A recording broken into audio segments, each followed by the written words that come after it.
నేర్చుకుందామా? రాష్ట్రం, జిల్లా, మండలం, గ్రామం. రాష్ట్రం, జిల్లా, మండలం, గ్రామం. రాష్ట్రం అంటే పెద్దది, రాష్ట్రం కంటే జిల్లా చిన్నది, జిల్లా కంటే మండలం చిన్నది, మండలం కంటే గ్రామం చిన్నది.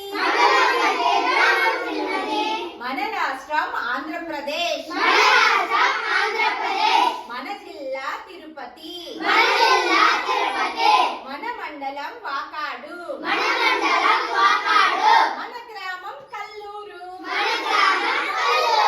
రాష్ట్రం, జిల్లా, మండలం, గ్రామం. రేపు ఇది మళ్ళీ ఆడిస్తాను, అందరూ ఇంటి దగ్గర నేర్చుకురావాలి. ఓకే.